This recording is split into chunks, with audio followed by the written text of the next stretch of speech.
Il y a environ 2400 ans, un des philosophes les plus intelligents de l'histoire, et en tout cas un des plus connus, Socrate, affirmait tranquillement, au calme, « Je sais que je ne sais rien ». Aujourd'hui, on envoie des sondes sur d'autres planètes, on manipule des atomes, on lit ton ADN, on synchronise la planète entière avec des horloges atomiques. Donc, soit Socrate était catastrophique en anticipation, soit on se raconte une énorme histoire sur ce qu'on appelle savoir. Et surtout, il y a une question que presque personne ne pose vraiment. Est-ce qu'il existe des choses qu'on sait vraiment, sans aucun doute raisonnable? Ou est-ce qu'au fond, tout n'est qu'opinion, point de vue, interprétation un peu bien emballée? On va répondre à ça, en partant de Socrate, en passant par la méthode scientifique et en arrivant à ce qu'on sait pour de bon et à tout ce qu'on ne saura peut-être jamais. On va commencer par nettoyer un énorme malentendu. Quand Socrate dit « je sais que je ne sais rien », il ne dit pas que tout se vaut. Il ne dit pas que la vérité n'existe pas. Il ne dit pas que chacun sa réalité. Il dit quelque chose de beaucoup plus simple et beaucoup plus dérangeant. Les humains confondent constamment croire et savoir. Quoi qu'il arrive, tu ne sais rien. À l'époque de Socrate, il n'y a pas d'expérience contrôlée, ni d'instruments de mesure fiables, ni de méthodes structurées pour tester une idée contre le réel. Le savoir, c'est surtout des intuitions, des traditions, des discours convaincants, parfois très brillants, mais invérifiables. Dans l'Apologie, Platon raconte que Socrate va voir ceux qui sont censés savoir. Les politiciens, Allez, poètes, Il va y avoir un crétin qui va s'emparer de cette phrase. les artisans, le cash flow atteint 11,3 milliards. tous ont des certitudes, tous parlent avec assurance et tous ont réponse à tout. Mais dès que Socrate commence à poser des questions simples, précises, comment sais-tu ça? Pourquoi c'est vrai? Comment pourrait-on vérifier? Ils ne savent pas expliquer ce qu'ils affirment, ils ne savent pas justifier leur certitude. Ils confondent conviction et connaissance. Et c'est là que Socrate tire sa conclusion, souvent mal comprise. Moi, au moins, je sais que je ne sais pas. Traduction moderne, je refuse de faire semblant. Si je ne peux pas défendre une idée, je ne vais pas l'appeler savoir. En réalité, Socrate n'a jamais dit exactement « je sais que je ne sais rien ». Cette phrase qu'on lui attribue vient en fait de Cicéron, dans un de ses textes latins, les Tusculanes, où il reformule Socrate de manière plus frappante, de la vulgarisation avant l'heure. Mais bon, c'est la version qui est restée dans l'imaginaire collectif attribuée à Socrate. En réalité, ce qu'il disait vraiment, c'est quelque chose de beaucoup plus précis. Je suis conscient de ne pas prétendre savoir ce que je ne sais pas. En traduction littérale, car lui croit savoir quelque chose alors qu'il ne sait pas, tandis que moi, comme je ne sais pas, je ne crois pas savoir. Alors ça fait un petit peu plus tu pédales moins vite et moins t'avances plus fort, mais il y a un sens. Parce que là, on voit à quel point ça tord le sens de la petite formule « je sais que je ne sais rien ». Ce n'est pas une punchline vaguement modeste à balancer pour avoir l'air humble. C'est une critique frontale de ceux qui maquillent leur certitude en sagesse.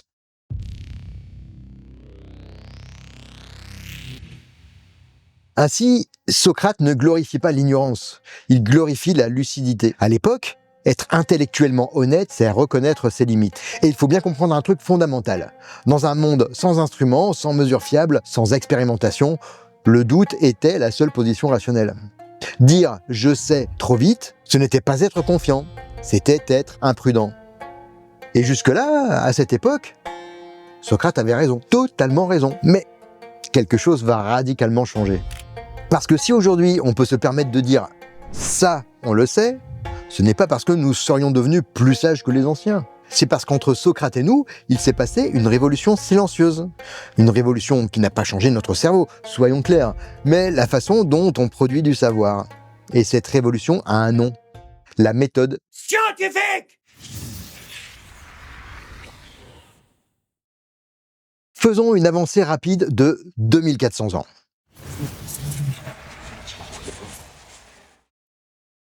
Non, notre cerveau n'a pas changé, on n'est pas plus intelligent que Socrate, on n'a pas gagné un nouveau lobe frontal entre-temps. Peut-être qu'il faudrait en injecter dans le corps. Ce qui a changé, radicalement, c'est la manière dont on décide qu'une idée mérite d'être appelée vraie. Aujourd'hui, une idée n'est pas considérée comme valable parce qu'elle est séduisante, ni parce qu'elle vient d'un génie, ni parce qu'elle résonne comme il faut quand on l'énonce. Elle est considérée comme valable parce qu'elle résiste à une procédure extrêmement violente, la méthode scientifique. Waouh, qu'est-ce que c'est que ce truc-là? Croyez quand même que cette information était parvenue jusqu'à vous. Ce n'est pas une posture, ce n'est pas une blouse blanche, ce n'est pas faire confiance à la science. C'est une procédure très simple et vraiment impitoyable.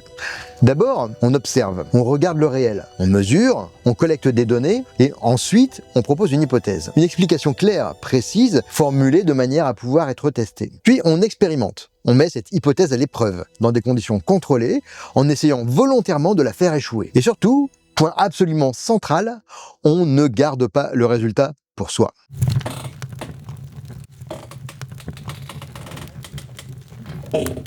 Une idée scientifique ne devient pas solide quand son auteur y croit très fort.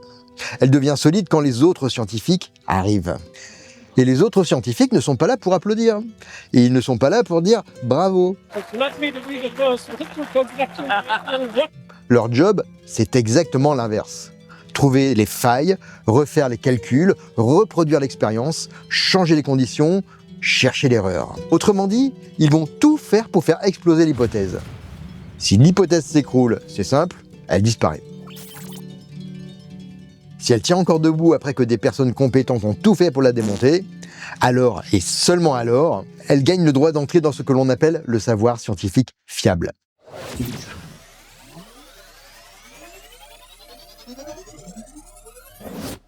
C'est là que la science se sépare complètement de l'opinion. Une opinion peut survivre sans preuve, une croyance peut survivre sans test, une intuition peut survivre sans confrontation au réel, une théorie scientifique, non. Prenons un exemple, la théorie de l'éther luminifère. Au XIXe siècle, tous les physiciens pensaient encore que la lumière se propageait dans un éther. En 1887, l'expérience de Michelson et Morley démontre qu'il n'y a aucune trace d'éther. La théorie s'écroule. Point. Pas de sentimentalisme, pas de... Oui, tout ça. Elle disparaît. Ce qui compte, ce n'est pas qui parle, ni à quel point il est convaincu ou convaincant.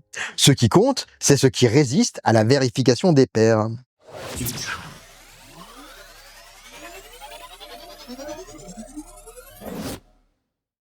Précision très importante. Quand la science dit « c'est vrai », ça ne veut pas dire « on a fini, circuler ». Ça veut dire « aujourd'hui, avec les données dont on dispose, c'est l'explication qui fonctionne le mieux ». Si demain on trouve mieux, plus précis, plus cohérent, plus prédictif, alors on mettra la théorie à jour. Et ce n'est pas un bug du système. C'est exactement ce pourquoi la méthode scientifique a été conçue. Petit aparté rapide. Si ce genre de contenu te parle, un like aide énormément la vidéo. Et t'abonner permet à la chaîne de continuer à proposer ce genre de format. Fin de parenthèse, on reprend. À l'époque de Socrate, il était impossible d'appliquer cette méthode. Pas de mesures précises, pas d'outils fiables, pas de moyens de reproduction de l'expérience indépendant. Le doute était la seule position raisonnable. Aujourd'hui, grâce à cette méthode scientifique, on peut commencer à dire quelque chose de radicalement nouveau. Ça, on le sait. Mais attention, dire on le sait n'a de sens que si on comprend pourquoi on peut le dire aujourd'hui et pourquoi Socrate ne le pouvait pas. Et pour comprendre ça, il faut parler d'un truc très concret, très matériel et très peu philosophique. Il faut parler des outils. Parce que sans outils, même le plus grand cerveau du monde reste aveugle.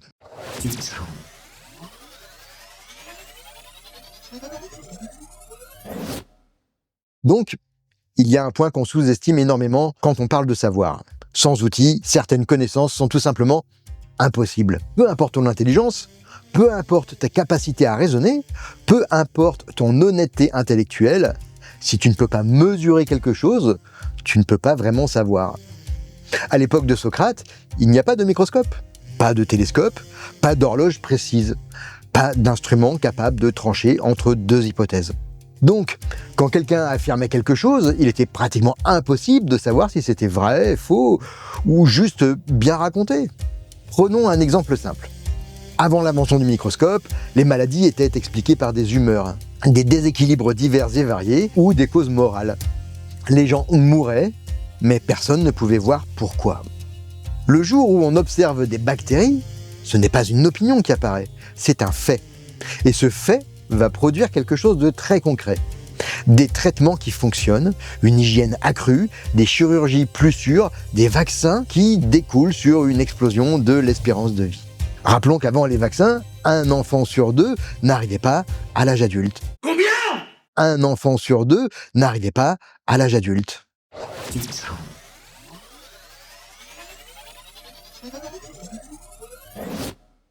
Un outil scientifique, ce n'est pas juste un gadget, c'est une extension de nos sens.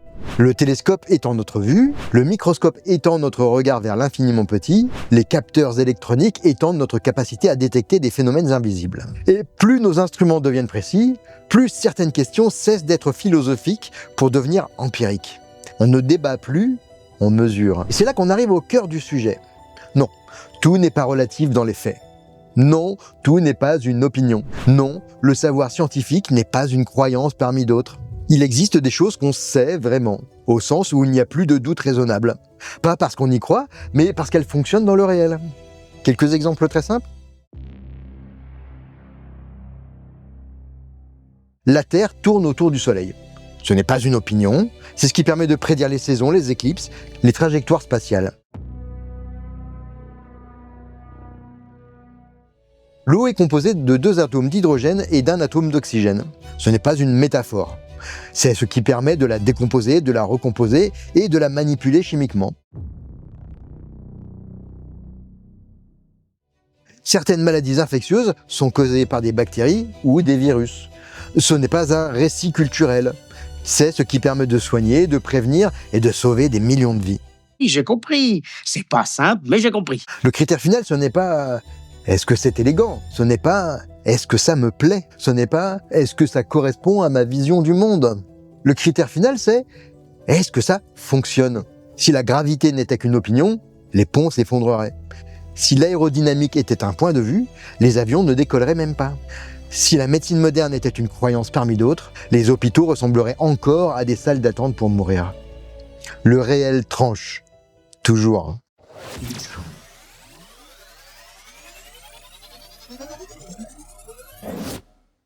Dire « on sait », ce n'est pas dire « on a la vérité absolue ». C'est dire « dans ce cadre précis, avec ces outils, ces mesures et ces tests, cette explication fonctionne. Et tant qu'elle fonctionne mieux que les autres, eh bien on la garde. Pas par dogmatisme, par pragmatisme.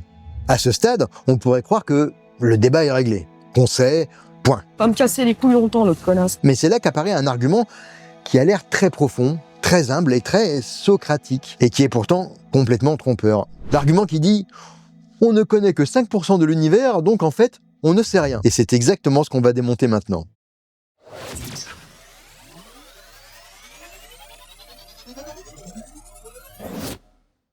Il y a un argument qu'on entend très souvent, et qui a l'air extrêmement fort au premier abord.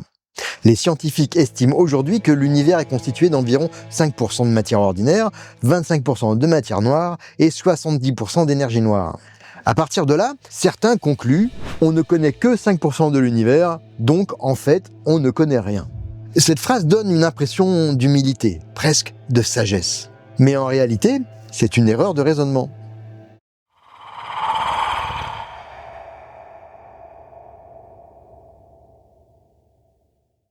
D'abord, une petite clarification essentielle.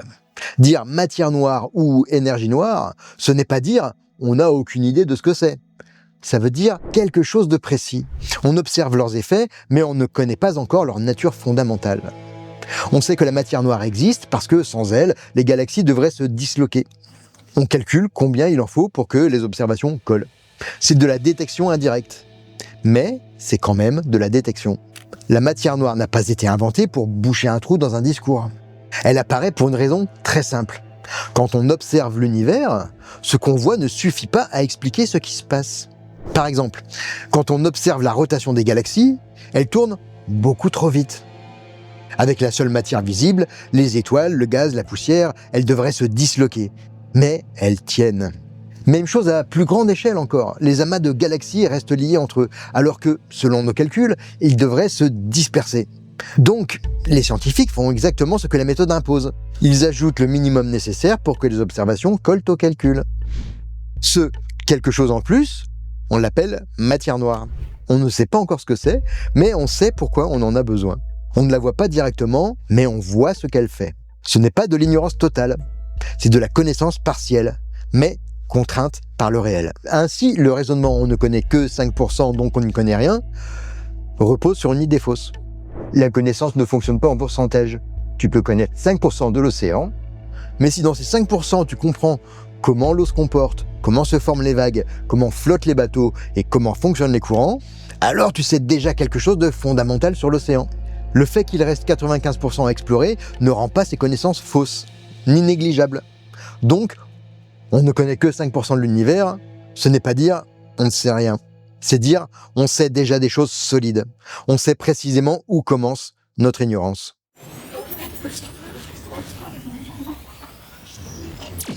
Et là, on touche un point crucial.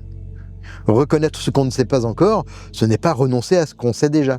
L'humilité scientifique, ce n'est pas dire tout se vaut. C'est dire voilà ce qui est établi, voilà ce qui est en cours d'étude et voilà ce qui reste totalement ouvert.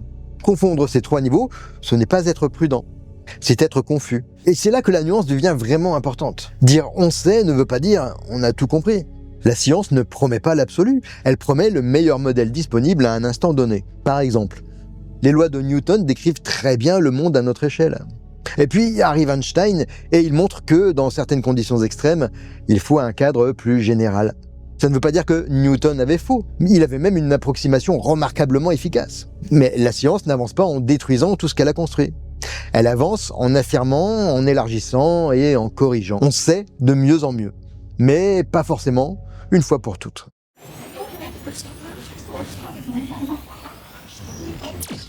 Et finalement, où est Socrate dans tout ça? Ironiquement, Socrate serait probablement très à l'aise avec la bonne science moderne. Parce que ce qui l'obsédait déjà, ce n'était pas d'avoir raison.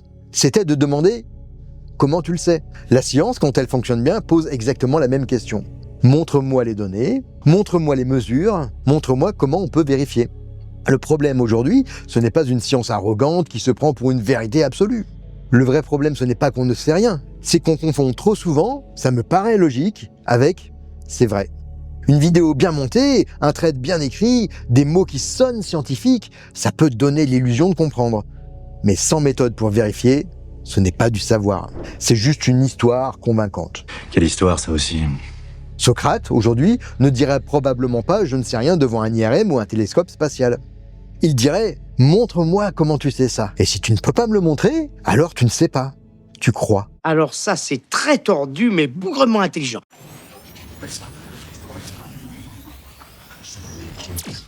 Dire « je sais que je ne sais rien » à l'époque de Socrate, c'était une position lucide dans un monde sans instruments, sans expérimentation et sans méthode. Aujourd'hui, la situation est plus subtile. Sur certaines choses, on sait vraiment. Sur d'autres, on sait qu'on ne sait pas encore. Et sur certaines, on sait qu'on ne saura probablement jamais.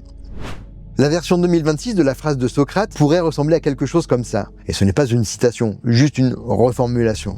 Je sais un paquet de choses, j'ai quelques certitudes solides et je sais que tout cela ne restera toujours qu'une petite île au milieu de tout ce que je ne saurai jamais. Ou plus simplement, j'ai quelques lacunes dans mon ignorance.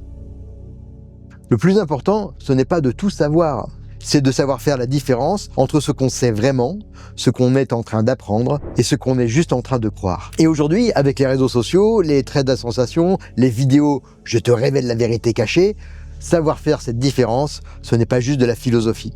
C'est de la légitime défense intellectuelle. J'ai un Tipeee. Et envoyer des sioux. Le lien est en description. Regardez, commentez, partagez, c'est déjà un énorme soutien. Merci. Merci d'avoir regardé jusqu'ici. Ici on doute, mais avec méthode. Au revoir.